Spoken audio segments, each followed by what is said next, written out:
G'day everyone, welcome back to the Crocodile Dutchie channel. Let me introduce myself first.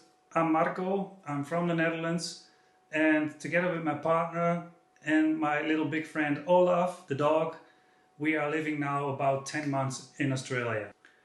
In the last 10 months living in Australia, I noticed a lot of differences between the Netherlands and Australia. Some are really funny, some are weird, some I really don't understand. And I thought, let's make some videos about this. Today we're going to talk about a driver's license. In the Netherlands, I got my driver's license for the car, I think when I was around 18, 19.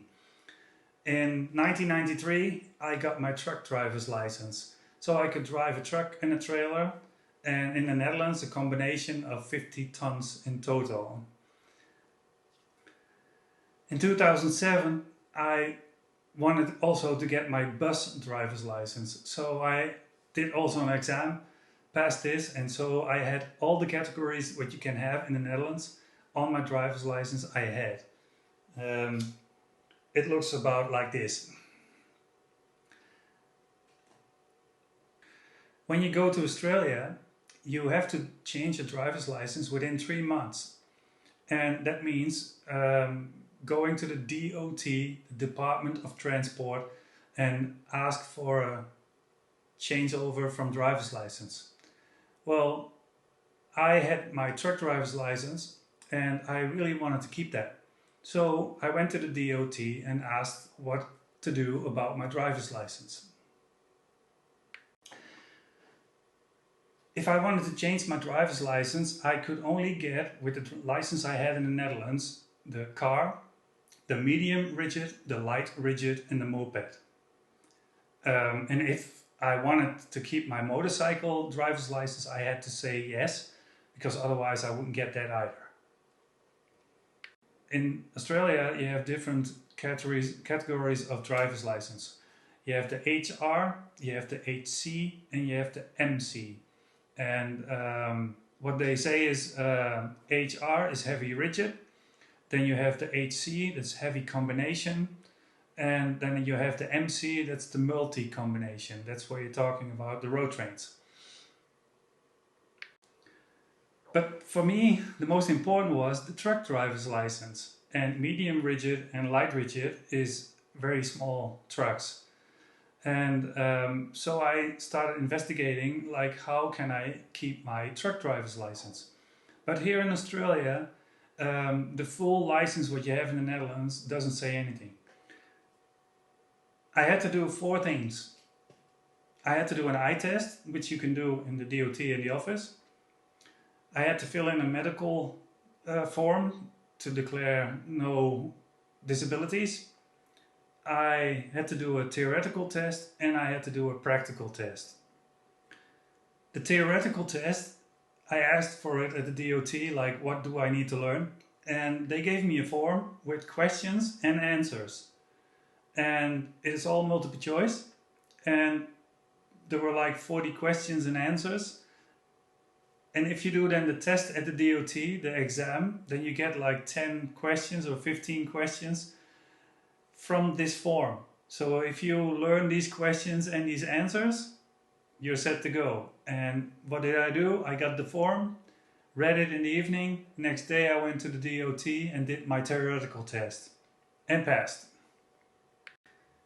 Then I had to look for a school because I had to do a practical test. And I don't have a truck around, so I need someone with a truck, and according to the rules of the DOT. So looked for a school nearby. Found one, and I did some lessons, because in Australia with the exam they ask a whole lot of different questions than they do in the Netherlands. And I had to know what they were asking, because otherwise I couldn't pass the test.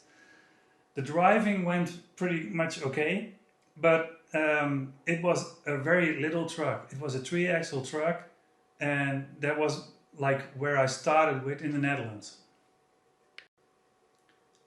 I don't think I explained yet, but in the Netherlands you have like a truck driver's license, and there's restrictions per country in Europe what you can drive maximum.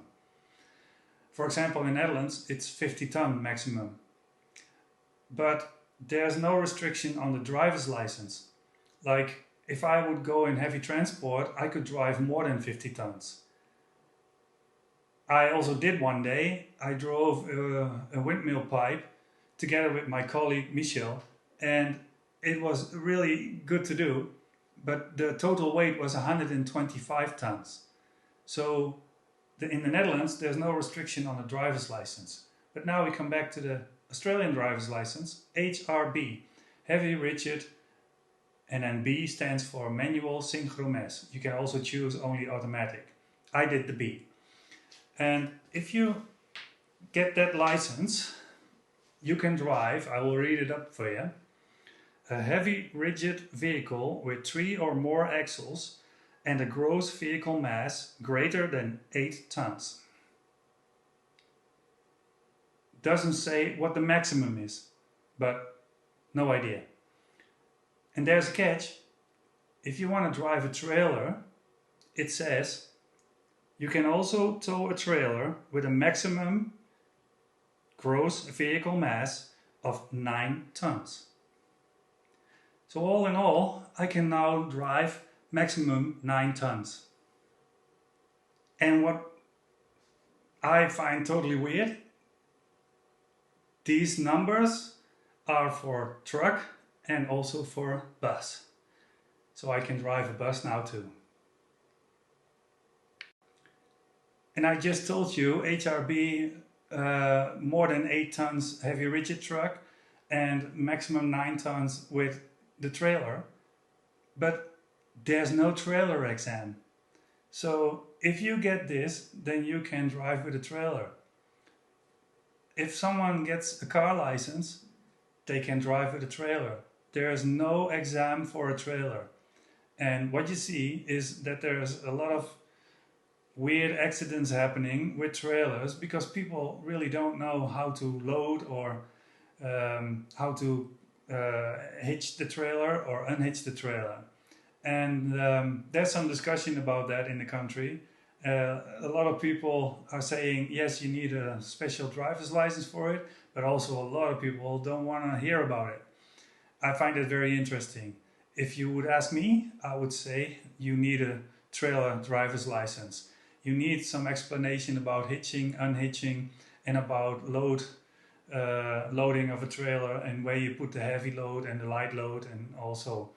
But that's my opinion. I don't know how you think about it. Let me know in the comments.